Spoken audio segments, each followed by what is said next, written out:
afternoon.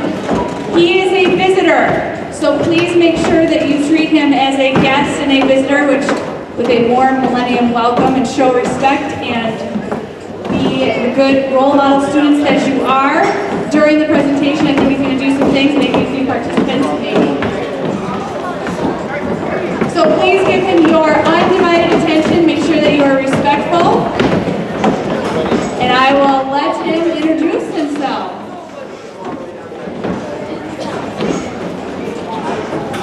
All right, it's awesome to be here with you guys this morning, afternoon, sorry. My name is Kevin, or Mr. Peace, and I actually went to this school back when it was still called South Lyon Middle School. So my heart's in South Lyon, it's where I grew up at. And it's awesome to be back to share my heart with you guys. But just to wake us up this afternoon, we're going to open with a little bit of hip hop, if that's cool with you guys. All right. 2 fingers up for peace.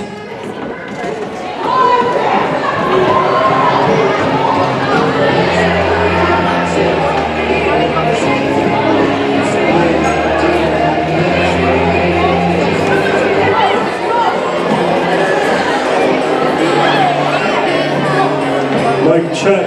Can you guys hear me okay? All right, Millennium. It's awesome to be here with you guys again. 2 fingers up for peace like this and just kind of rock with it. Nice. All right, listen in. Yo, check it.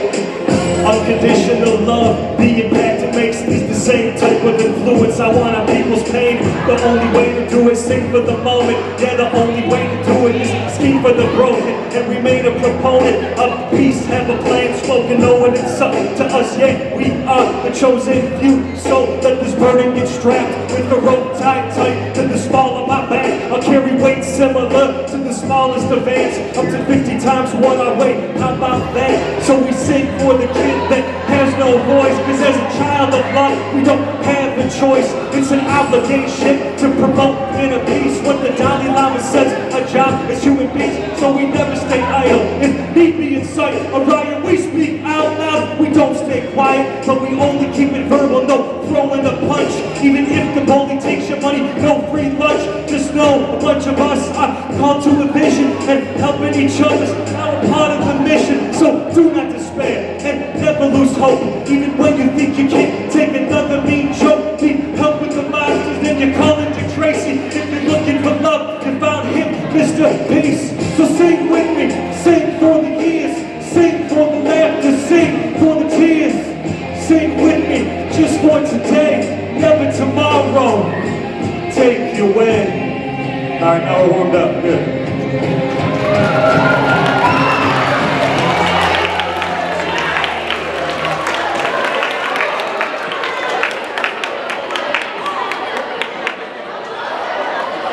All right, that's how I wake up every morning. A different beat on my alarm clock and I just start freestyling.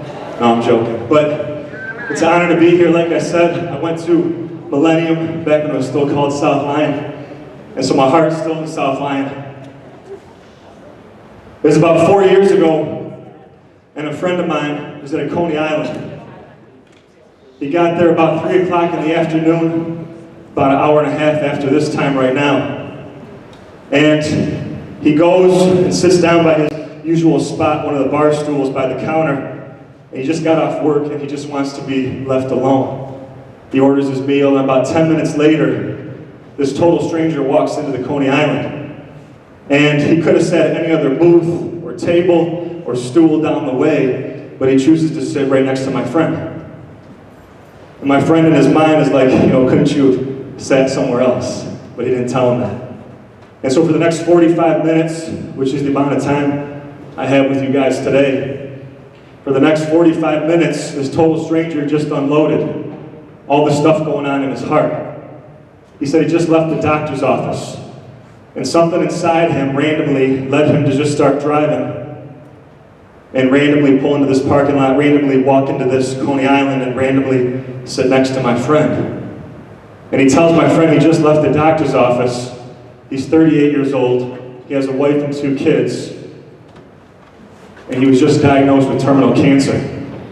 He's got a mansion in Bloomfield Hills, Michigan. He's worked 20-hour days for years, building his empire. Multi-millionaire, he's got a house that overlooks the Pacific Ocean in California. He's got boats, he's got cars, all these things that he's sacrificed vacations for and family time for, just to be told he has under 6 months left to enjoy all these things.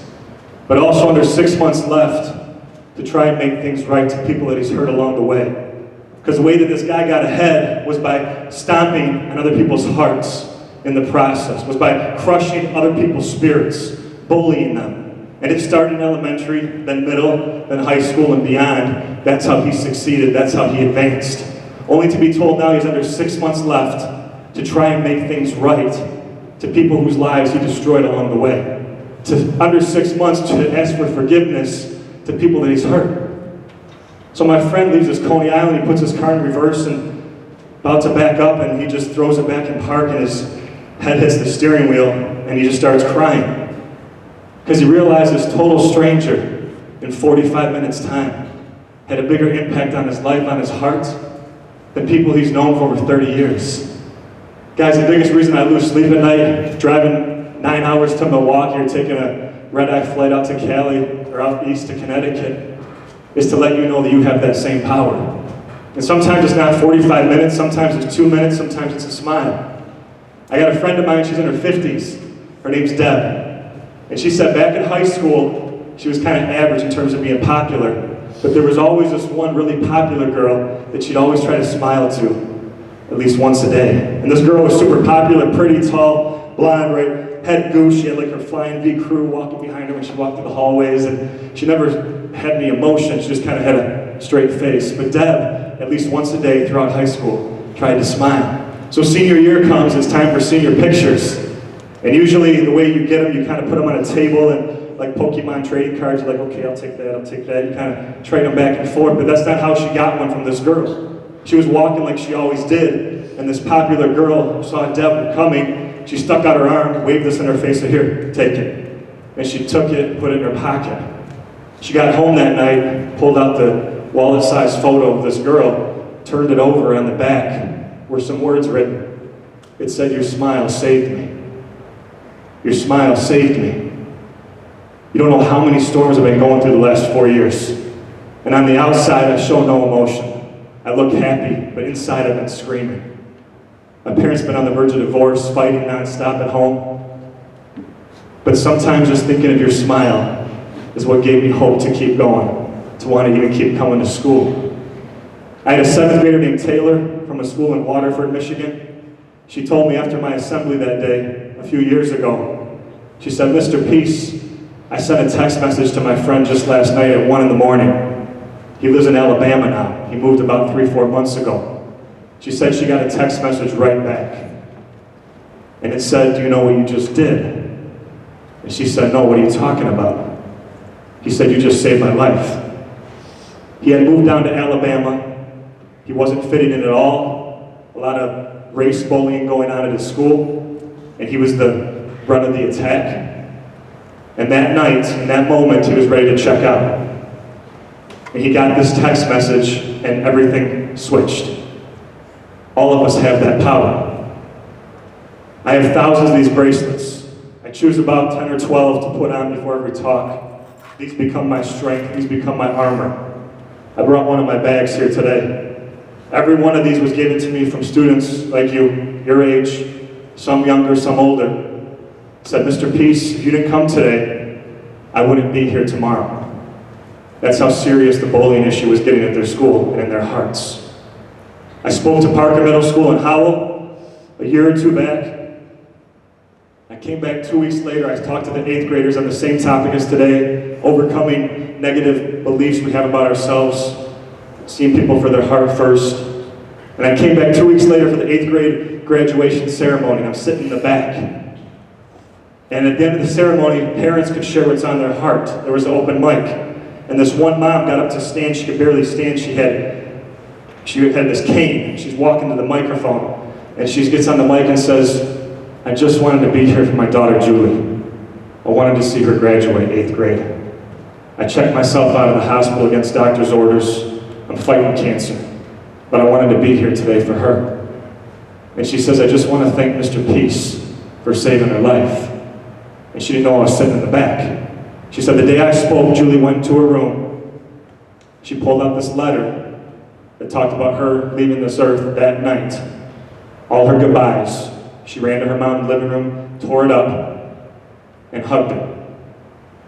Told the same story at Churchill High School in Livonia. At lunchtime, an 11th grade student, this girl came running up to me crying. I hugged her, she whispered in my ear, she said, Mr. Peace, I'm going to tear mine up tonight too. Spoke to Heartland Middle School, Ore Creek. 7th grader comes up to me after my talk, says, Mr. Peace, I got a whole journal full of those. I'm going to burn them tonight. And maybe the craziest bracelet that I've ever gotten was a student named Thomas, who came up to me and pulled out his wallet and pulled out a hospital bracelet. And said, Mr. Peace, I don't want to carry this anymore. It was an unsuccessful attempt because of bullying. And he gave it to me and I hugged him and I looked at him and I said, you are loved. You're loved. And you're here for a reason, to help other people in the same situation. And guys, sometimes it just takes 2 seconds. Everyone go like this real quick. Go like this. Now go like this. No, don't do that. Listen, this right here, your fist, right? Your fist is as big as your heart. Unless you're the Grinch who stole Christmas. Depends what time of the movie. But look, your fist is as big as your heart. But the idea is that if we let love, peace, compassion, forgiveness, kindness enter into here fully, we can turn this into this. And the reason it's 2, right? One finger is yourself. One is someone you're trying to lift up higher than yourself. If you choose that. It's also 2 because 2 seconds, 1 heartbeat, 1 word, 1 action, and you can either uplift somebody higher in the clouds and power them for the rest of their life, or cut them so deep that what you say or do stays on their heart forever. And we all have that choice, right? I had a kindergartner come up to me, a 5-year-old, said, Mr. Peace, you won't believe it, I'm getting bullied. I said, when did it start? They said, 10 minutes ago. I said, okay, it's probably not bullying, but it's just as important because that 1 word, that 1 action can still stay in someone's heart forever, right? And we all know what bullying is. Could be physical, like you kick somebody, punch them, right? Could be verbal, something we say with our mouth. Could be something where just how you look at that person, where you exclude them, that's bullying. Something we text, DM, comments on, cyber, that's bullying too. But why do you guys think it happens? Why does it happen? What do you think? Yeah? So maybe they're feeling down, and they think if they put someone else down, they're going to feel better, right? Thank you. What else? Why does it happen? Bullying? Yeah. Maybe they're getting bullied themselves? Yeah. They want to let people know how they feel, so they choose to push that on someone else. What's your name? Matthew. Up there.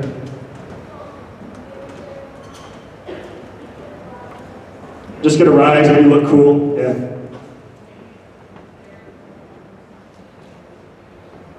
They could be going through something at home, they don't know how to express it. Anybody on this side? Bullying, why does it happen? One more. Yeah.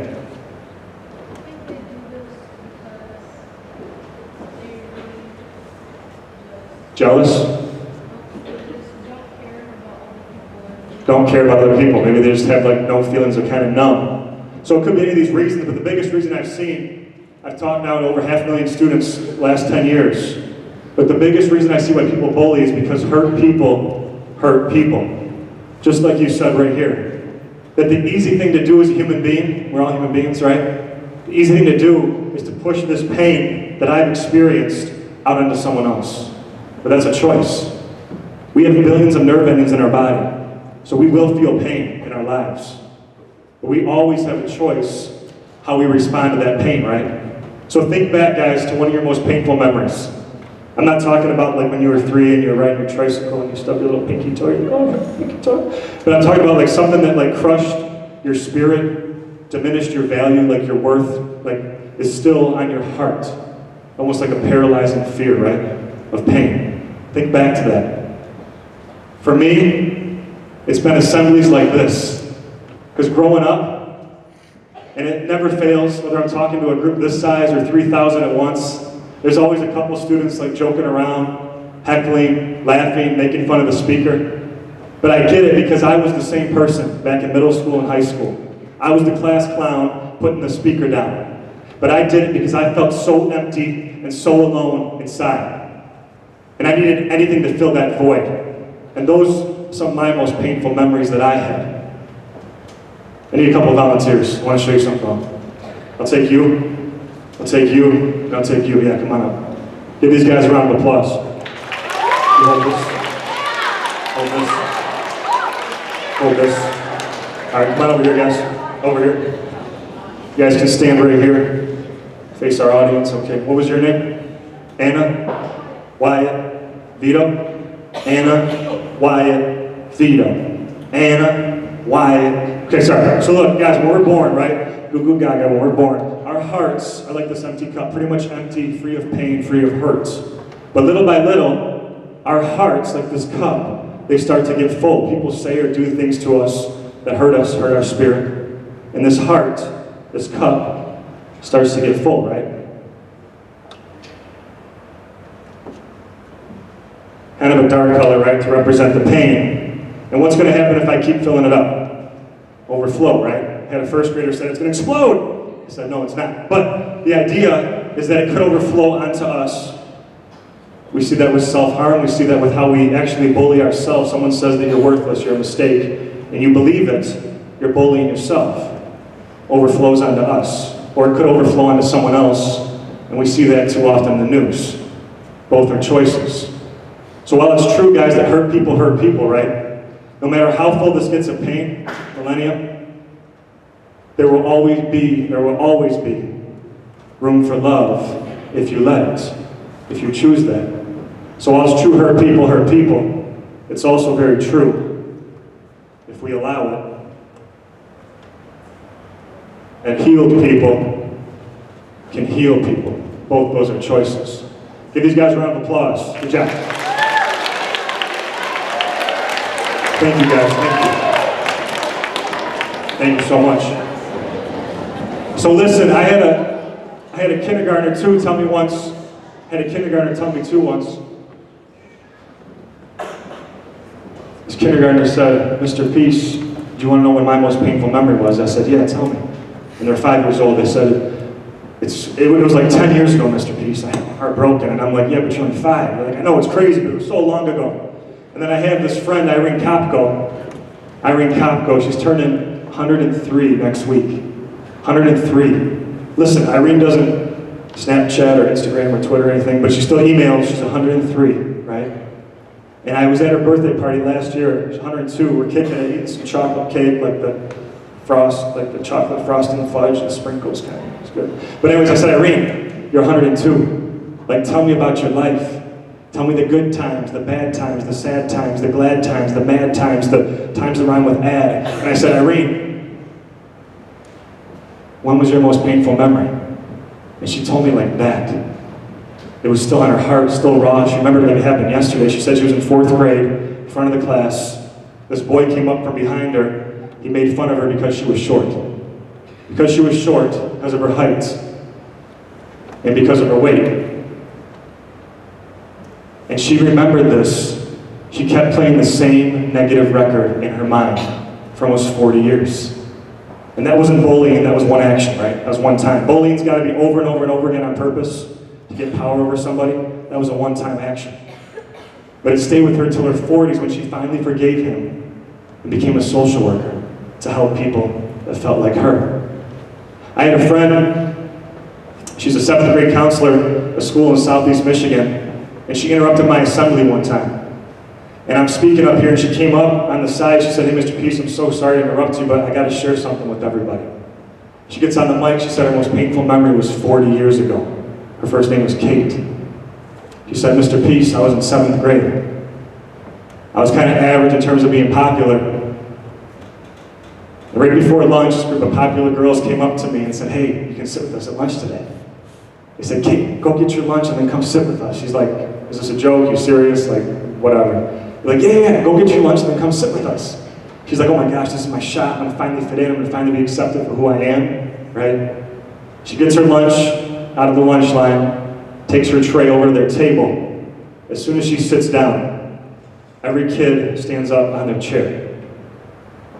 At the table, all the girls, and said, hey everybody, Check out Kate. She can't even afford nice clothes. And she dropped her lunch and ran out crying. Kate's parents didn't have a lot growing up. Sometimes she had to wear the same outfit 2 or 3 times a week to school. And she was always put down because of that. But she became a 7th grade counselor.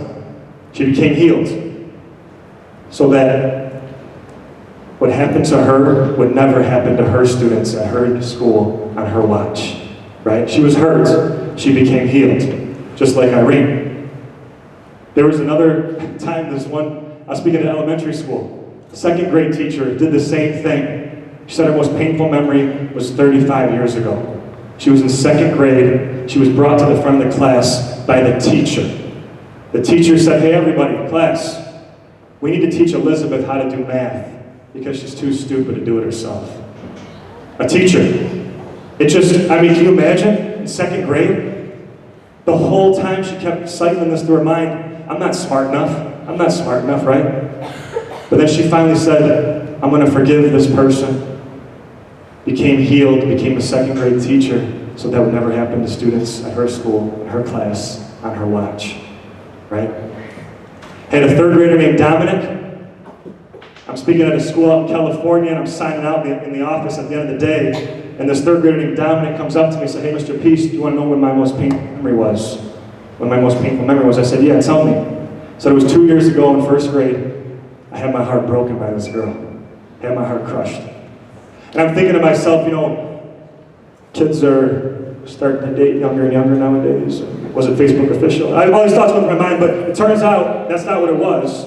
It was a 5th grader on the bus. And every day for 2 months straight, 2 months in a row, this 5th grader to Dominic said, "You're never going to have any friends. You're never going to have any friends." And he looks up, as a 1st grader, we obviously look up to 5th graders because they're taller, but we look up to them because they're cool. We value their words. He said, "The first night it happened, Mr. Peace, I came home, I cried myself to sleep." He said, "I felt like my heart broke into a billion pieces." He said, "I didn't want to go back to school again," but his parents made him. He said, "Mr. Peace, it felt like I didn't want to be born." But then he said something to me that I'll never forget, guys. He said, "But you know what, Mr. Peace?" I said, "What?" He said, "Now I have best friends. Now I have best friends." How many of you guys have a best friend? Show hands. Hands down. Why is that person your best friend? Can I get a few answers? Why is that person your best friend? Yeah. Because they're nice and they make me feel good about myself. Nice. Make you feel good about yourself right here. Makes you laugh. Yeah. Right here. Very respectful too. Yeah. They cheer you up when you're down. Always honest with you. Yeah. A lot of things in common. Yeah.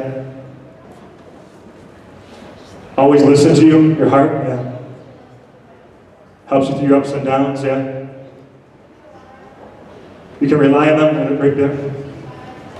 By your side no matter what. By your side, got your back. Nice in front. If you're sad, feeling down, they cheer you up. Always there for you no matter what. Yeah. Has your back. One more. By your side. Best answer I heard was from from Dominic, but it was about his friend David standing next to him in the office, and Dominic started crying. He said, "Mr. Peace, that's my best friend David." He was a 4th grader at the time. My best friend David. When I was getting bullied and teased and put down and harassed, he stuck up for me when I didn't have the guts to myself. That's a best friend. And none of you guys mentioned how much money that best friend has or doesn't have, what kind of house they live in, what kind of car they drive, the brand name on the clothes. All of you guys mentioned what's on the inside, right? If we treated everybody like we treated our best friend, saw everybody for their heart first, would we still have bullying? What do you think? Would we still have bullying? I think we get into some fights, some arguments, but if you saw everybody like you saw your best friend for their heart first, I really don't think it'd be happening. I was talking to a school in Wisconsin. This 5th grader named Cheyenne came up to me. Cheyenne's the capital of Wyoming. There you go. It's a free geography lesson for you. Good job. But listen, Cheyenne came up to me. She said, Mr. Peace, there's a girl that moved to our school. She's in a wheelchair for life. She moved here last fall. Her name's Jenny. She's paralyzed from the waist down. She's in a wheelchair permanently. She said the first day she got to school, her friends told her, don't even talk to this girl. She's different. She's weird, right? She didn't listen to her friends. She went up to Jenny and said, hey, do you want to be my friend? Girl said, yeah. And ever since that day, lunch, recess, library, gym, everywhere, she includes Jenny. And then she says something to me, guys, this fifth grader, like the wisdom. She says, Mr. Peace, when I see her, I see this. Before I see this. I see her heart before this piece of equipment, before this wheelchair. There was an 8th grader named Kellen, school out east, Connecticut, 6'4", same height as me back in 8th grade, 6'5" on my good days. But Kellen came up to me after my talk. This 8th grader, star football player, athletic, super popular, tallest kid in the school. Said, Mr. Peace, 2 weeks ago a girl moved to our school. Her name was Sarah. She had burn marks all over her body. Her and her mom got trapped in a house fire. House burned down, they both made it out alive. But she had to switch school districts because she had to get a new home. And her first day at this new school, right before the bell rings, like when you guys are waiting at the start of the day for the first bell to ring to come into the school, everybody's gathered, right? It's like that situation there, and everybody sees this girl walk through the doors. And she's got 3rd-degree burn marks all over her body. And Kellen walks over to her, and all eyes are on him. He says, hi. His next words, he says, you're with me. Which meant, nobody will pick on you, nobody will tease you, nobody will put you down. Everybody followed that. He could have went up to her and said, you're ugly, called her all these names in the book, right? Stated the obvious of all her imperfections. But he chose a higher path.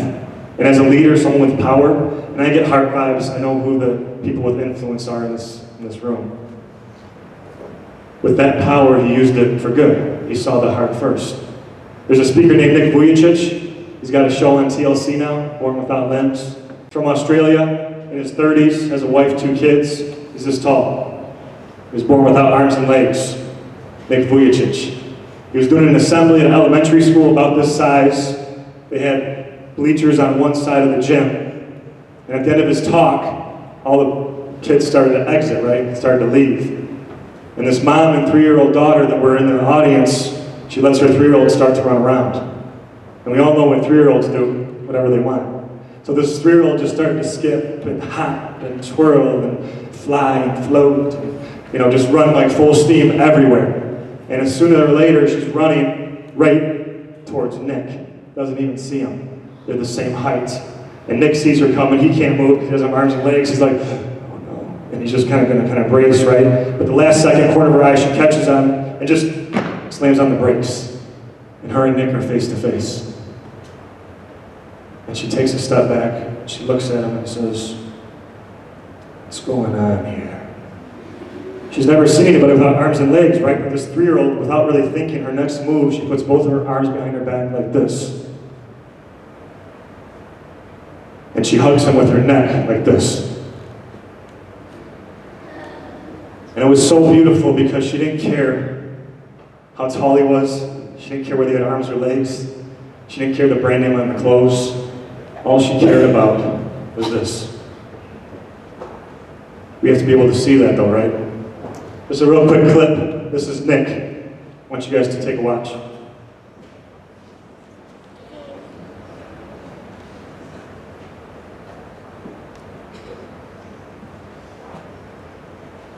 Honestly, along the way, you might fall down like this. Ready?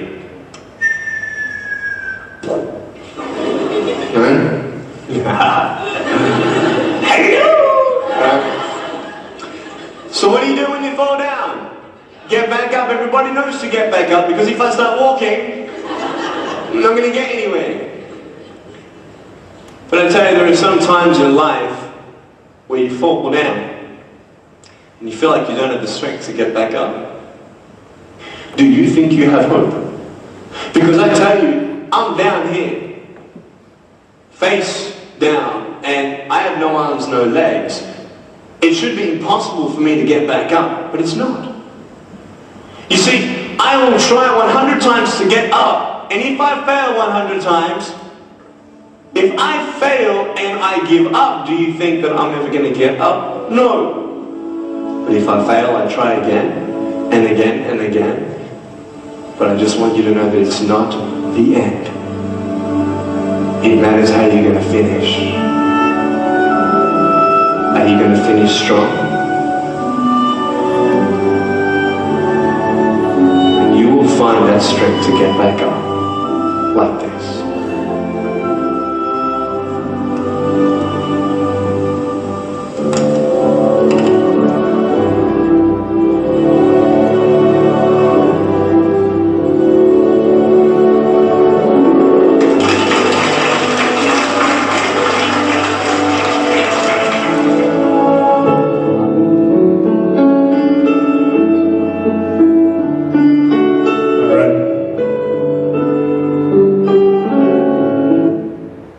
So everybody just close your eyes for a second. Close your eyes and point to yourself. Close your eyes and point to yourself. You guys can open them back up. One time I forgot to say that, and a second grader kept them closed the whole talk. But listen, most of you are pointing right here, which is your heart. Usually 8, 9 out of 10 people pointing right here. Guys, sometimes that's the only thing people remember you for, or want to remember you for, is your heart. But not if you're adding more marks of pain to someone else's. The type of person we want to remember is somebody that chose love over hate, right? MLK, Martin Luther King, we just celebrated his birthday pretty recently, but he said, darkness can't drive out darkness, only light can do that. And hate cannot drive out hate, only love can do that. I was talking to a school in Kentucky. The 7th grader emailed me a month after I spoke at the school. His name was John. He said, Mr. Peace, I got tripped by this bully in the hallway today. It's been about 4 weeks since you spoke to us. He said he got tripped by this bully, and he stood right back up, and he walked over to the bully, shook his hand, smiled at him, and said, have a great day. And the bully's mouth, while he's shaking his hand, just dropped. And everybody watching in the hallway, their mouths dropped. Because they expected him to run, they expected him to cry, or they expected him to try to fight back, but fail. He did the opposite. The thing that this bully, who's hurting inside himself, needed the most.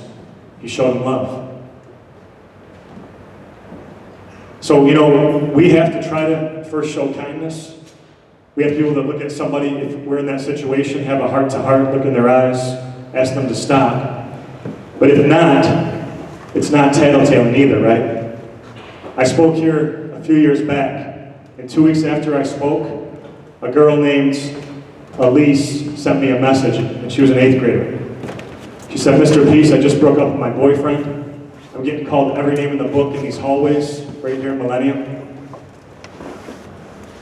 And it was becoming a harassment case. That's how severe some of the name calling was getting. He was doing it in front of everybody.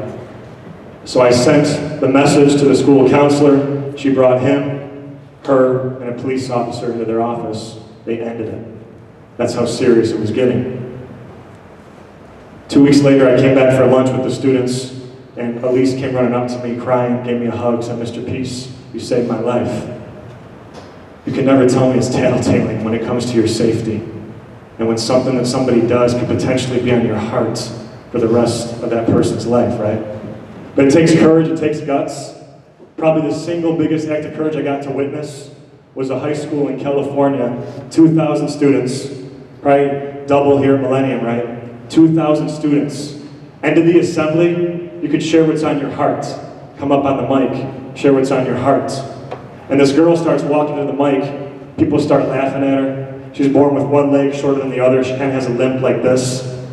She's always getting teased, made fun of, and she learns a lot slower than some of her classmates. She has a disability when it comes to learning. And she gets on the mic, and the first words out of her mouth, she says, I like boys. And everybody's like, oh my gosh, what are you doing? Like, sit back down, you're embarrassing me. She's like, no, I love boys. And then they're like, stop, you're embarrassing. Like, they're starting to tinkle their pants or laughing so much. And then she's like, no. And I love that boy. And she points to the star quarterback of the high school. This guy's a 5-star All-American recruit, ESPN Top 100 player, California Dream Boy, like Hercules, golden mane locks coming down his backside, and he's like 200 pounds, pure steel, pure muscle, kind of like my figure. And this guy, he's so cool, like when he walks through the hallways, they just part. Like he'll walk, people are like, ooh, ah, and they just part, right? And she points to him. And right then and there, by this point, teachers are laughing, everybody's laughing, right? So he's got a choice if he'll join in on the laughter or do something to potentially change a life, maybe even save a life. He stands up in front of the 2,000 students and staff, the bleachers part. He runs down across the gym floor, up onto the stage, and he scoops this girl up. He twirls her around. He sets her back down and gives her one of the biggest hugs she's ever had in her life. What happened next took 3 hours. For the next 3 hours, every one of those 2,000 students and some teachers that were just putting her down, calling her names, laughing, came up one at a time, gave her the same type of hug and a word of encouragement. It took 3 hours. You can't begin to imagine the impact this had on this girl's heart, right? And from that day forward, she was accepted. School in Utah, this boy got on the mic, 6th grader. He had a cephaletic head, Soto syndrome, which means his head was oversized, bigger than it should have been for his body. He got on the mic, he said, I didn't mean to be born like this. I didn't mean to be born like this. I need friends. Will someone be my friend? And his sister in the back of the auditorium stands up, and 2 girls in the front row, and they run down the aisle and give him a hug. Show him this act of kindness, and that continues for 2 hours. Same reaction. Girl in Chicago, 16-year-old, she gets on the stage to share her heart, and she's like, look, I'm just here to squash all the rumors going on about me.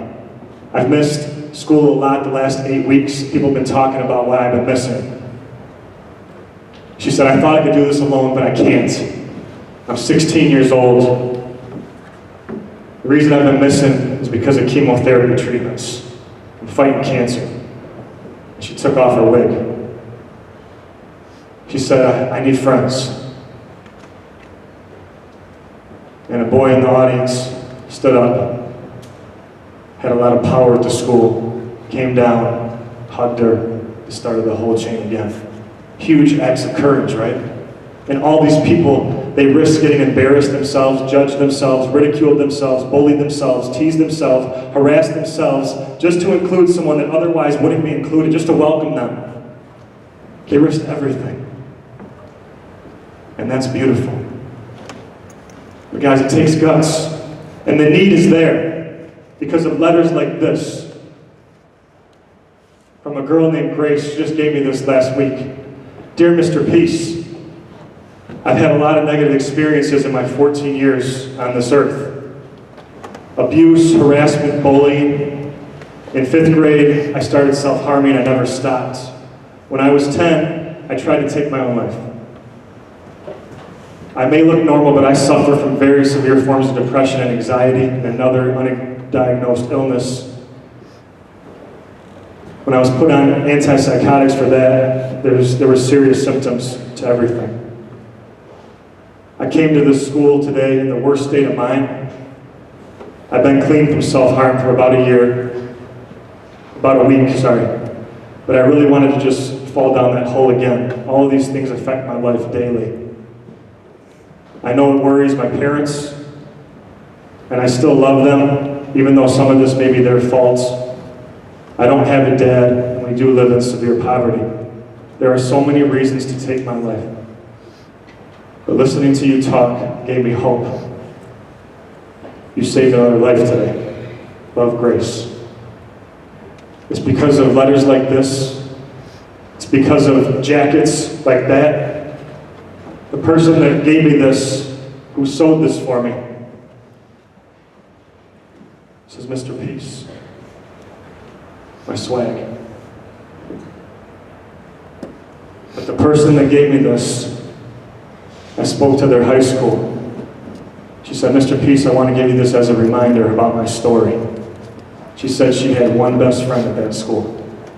And if that girl was absent, she'd get her lunch tray out the lunch line. And she was so afraid to try to meet anybody else. She was so alone, so scared, so much in pain from other issues going on at home. She'd grab her lunch, head straight to the bathroom, lock herself in one of the stalls, and eat it alone. She did this for weeks sometimes. And it breaks my heart to think that nobody saw her that. Nobody saw her in pain. But I get it because all of us got so much else going on in here, right? And I don't come to any of these talks trying to pretend that I know what goes on behind closed doors, because I don't. I come here with an open heart trying to touch a piece of yours. Guys, it's stories like this. It's a true story about Teddy Stollard.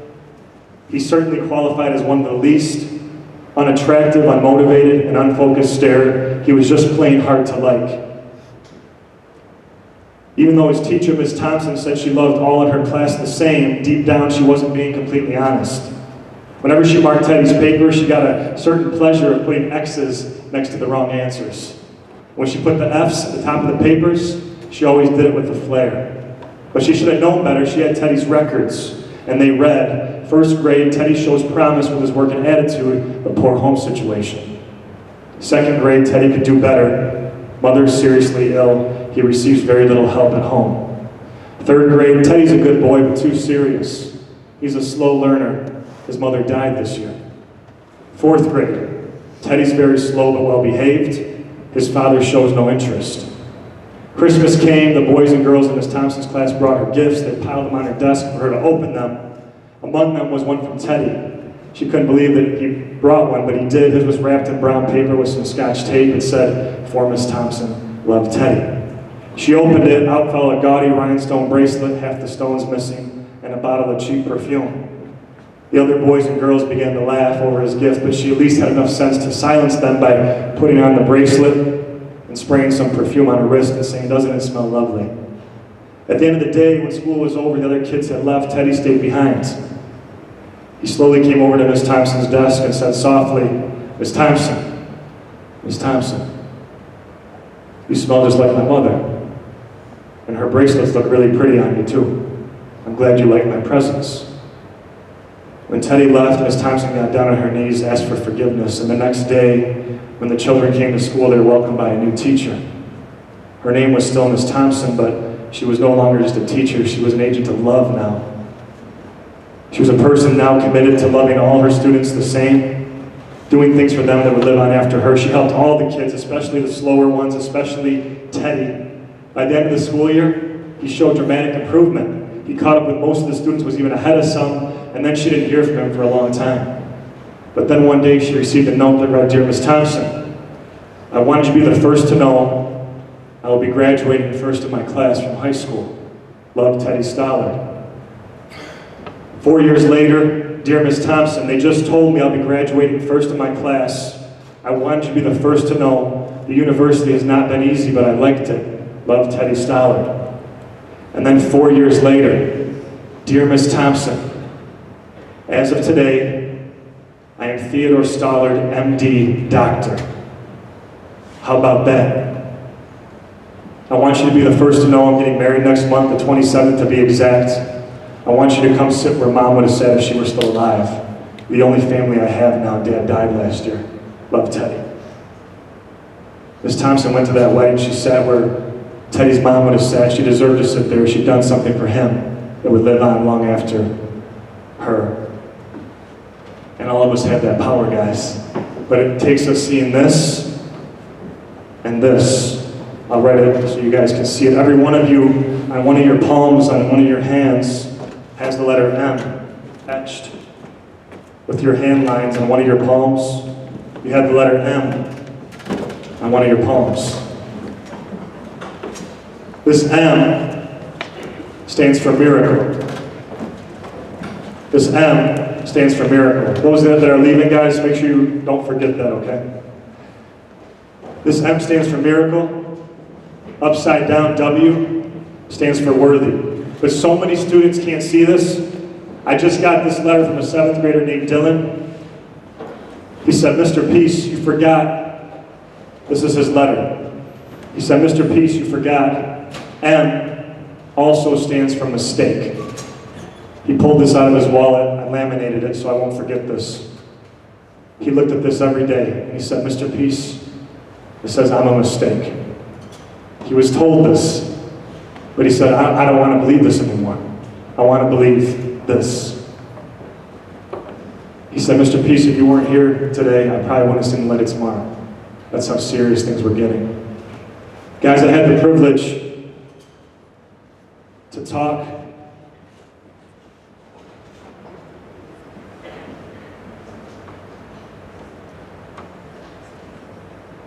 at Sandy Hook, Newtown, Connecticut, 2012 shooting tragedy. 26 lives were lost by a shooting. Second grade class there gave me this. It says, one kind word can change someone's entire day. One kind word can change someone's entire day. I see this every day now. And I think to myself, despite all that I'm going through, right, all the storms that will happen in our lives, storms sometimes have to happen for rainbows to appear and new life to spring up, right? We always have a choice. And knowing that one word, sometimes 2 seconds, one heartbeat, can change a life forever, maybe save a life, it's up to all of us to live that out every day and think about how you want to be remembered, right? Raise your hand if something I shared today touched your heart. I had 45 minutes with you guys, hands down. That means you were given a gift. And I see some tears of strength. They're the sweat of your strength. And they're the start of healing. Before you leave, and make sure the people that left before get one of my cards. They're on either chair on the ends. It's got my website, Instagram, Mr. Peace Geese. Why Geese? Why not? I got Mr. Peace 101, Facebook, YouTube, Twitter. You can download all my music for free, my email. If you want to continue the message, these shirts, keep your head up. I had a 4th grader say, you know, your shirt's upside down. I said, yeah, it's supposed to be. So when you're feeling down, it says, keep your head up. I also got these. Say one race, human. That if we were able to see everybody for this first, human beings before anything else, best friends before anything else, their heart, them as miracles, this world can be a better place, guys. But more importantly than just grabbing one of these on my website if you want to in the store and continuing the message with the music too, if you need to reach out to me, if you don't have time to talk today, send me a message, DM me, whatever. I don't get back to you right away, but I always get back to you. That's my promise. I'm on the road a lot speaking, so I will get back to you. I don't have all the answers. I just try to reflect what you guys already know, that you're beautiful miracles. And sometimes you just got to be reminded of that, right? You guys touched my heart today. I got time for one last hip-hop song. Is that okay? Okay. All right. I get all my hip-hop talents. Mrs. Gallagher and Mr. Plummer. They're really good hip-hop artists. That's where I get my skills from. One day they might join in on one of the songs. 2 fingers up for peace again. You guys touched my heart. On the way out, give me a hug or a high five. Grab a card. Hope to be back to share my heart again one day with you guys. 1 second. Gotta get my zone.